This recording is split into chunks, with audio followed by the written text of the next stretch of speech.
Hello friend, आपके अपने YouTube channel सारांश एजुकेशन पॉइंट में आपका बहुत बहुत स्वागत है। आज मैं आपके लिए सीटेट से संबंधित कुछ प्रश्न लेकर आया हूं जो कि सोशल साइंस में काफ़ी महत्वपूर्ण होंगे। तो आज का सबसे पहला प्रश्न है कि निम्नलिखित में से कौन सा कथन असत्य है। तो इस प्रश्न का सही उत्तर होगा उत्तर नंबर 4। भारत में अभिलेख मात्र एक ही भाषा में लिखे गए थे। अब बढ़ते हैं अगले प्रश्न की ओर। तो अगला प्रश्न है कि भारत में प्राप्त विभिन्न ताम्रपाषाणिक संस्कृतियों में कालक्रमानुसार सुमेलित नहीं है। तो इस प्रश्न का सही उत्तर होगा उत्तर नंबर 1।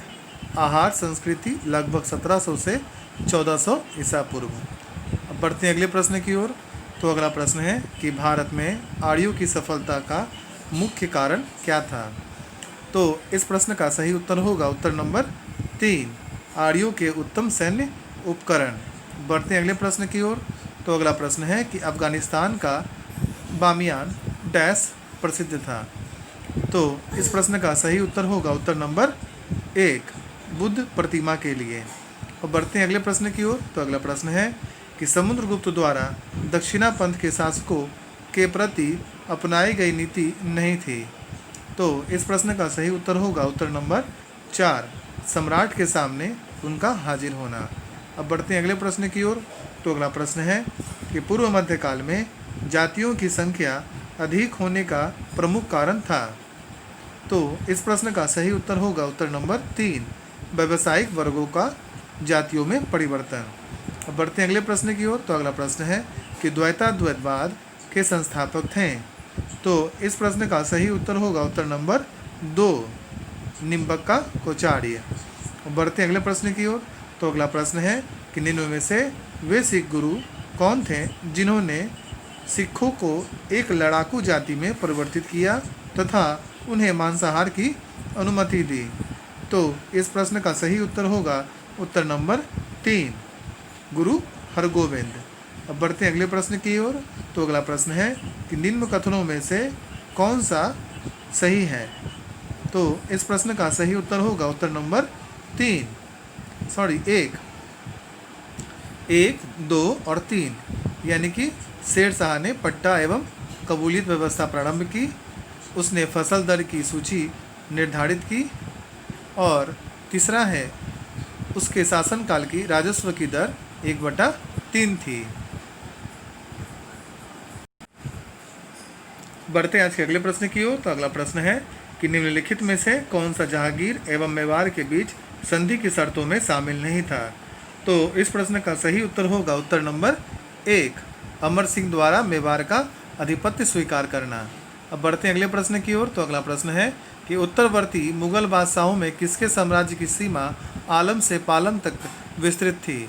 तो इस प्रश्न का सही उत्तर होगा उत्तर नंबर 1 शाह आलम द्वितीय।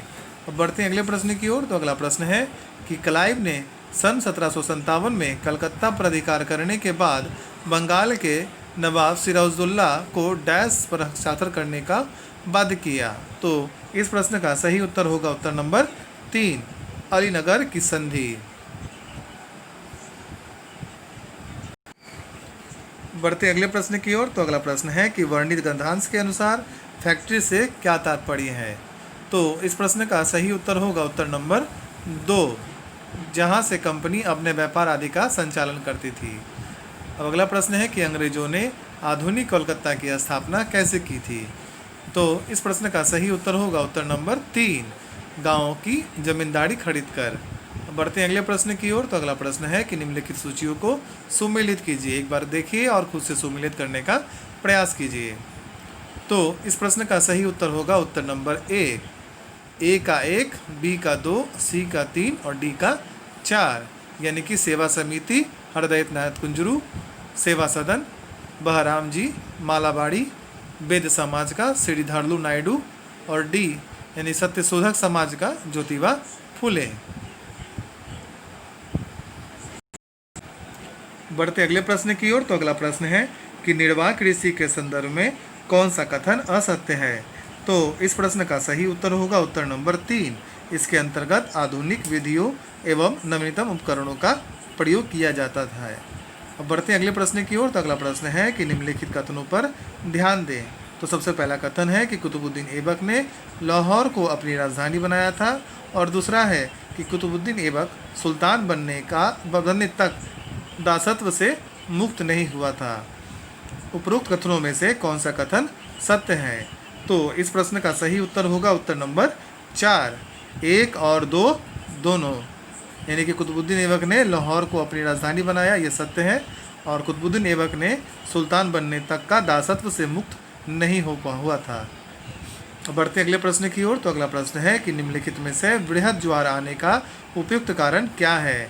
तो इस प्रश्न का सही उत्तर होगा उत्तर नंबर 2, सूर्य चंद्रमा पृथ्वी का सिजगी की अवस्था में होना। बढ़ते अगले प्रश्न की ओर। तो अगला प्रश्न है कि अलाउद्दीन खिलजी ने भूमि की उपज व श्रेणी के अनुसार भूमि कर निर्धारित कराया, जो संपन्नों और गरीबों सबकी भूमि पर एकत्रित करके लगाया। यह उपज का कितना भाग निर्धारित किया गया था? तो इस प्रश्न का सही उत्तर होगा उत्तर नंबर 1/2 भाग। अब बढ़ते हैं अगले प्रश्न की ओर। तो अगला प्रश्न है कि हाशिया वर्ग का मुख्य आधार समझा जा सकता है। तो इस प्रश्न का सही उत्तर होगा उत्तर नंबर 4, ये सभी। यानी कि पहला है गरीबी के कारण, दूसरा है सामाजिक स्तर से, और तीसरा है अशिक्षा एवं रूढ़िवादियों से। अब बढ़ते हैं अगले प्रश्न की ओर। तो अगला प्रश्न है कि समुद्र का पानी खारा होता है क्योंकि? तो इस प्रश्न का सही उत्तर होगा उत्तर नंबर 4, उपरोक्त सभी। यानी कि नदियों चट्टानों के लवणों को लाकर समुद्र में मिलाती है, वाष्पीकरण द्वारा समुद्रों का जल बाष्प बनकर उड़ता रहता है, समुद्री ज्वालामुखी उद्गारों से लवण प्राप्त होते हैं। अब बढ़ते हैं अगले प्रश्न की ओर। तो अगला प्रश्न है कि कालाहांडी क्षेत्र में कौन से आदिवासी समाज का मूल स्थान है? तो इस प्रश्न का सही उत्तर होगा उत्तर नंबर 1, डोंगरिया कोंड। अब बढ़ते अगले प्रश्न की ओर। तो अगला प्रश्न है कि विश्व के 2 सबसे छोटे महाद्वीप हैं। तो इस प्रश्न का सही उत्तर होगा उत्तर नंबर 3, ऑस्ट्रेलिया और यूरोप। बढ़ते अगले प्रश्न की ओर। तो अगला प्रश्न है कि पूर्वी घाट पर्वत श्रेणी का सर्वोच्च शिखर डैश है। तो इस प्रश्न का सही उत्तर होगा उत्तर नंबर 2, महेंद्रगिरी। बढ़ते अगले प्रश्न की ओर। तो अगला प्रश्न है कि कौन सा प्रस्ताव संसद द्वारा कार्यपालिका को उत्तरदायी बनाने का सबसे सशक्त उपाय है? तो इस प्रश्न का सही उत्तर होगा उत्तर नंबर 2, अविश्वास प्रस्ताव। बढ़ते आज के अगले प्रश्न पे। तो अगला प्रश्न है कि निम्नलिखित में से कौन सा अधिकार भारत के राष्ट्रपति को प्राप्त नहीं है? तो इस प्रश्न का सही उत्तर होगा उत्तर नंबर 2, उच्चतम एवं उच्च न्यायालयों के अधिकारियों को हस्तगत करने का। अब बढ़ते हैं अगले प्रश्न की ओर। तो अगला प्रश्न है कि भारतीय संविधान का अनुच्छेद 76 उपबंधित करता है।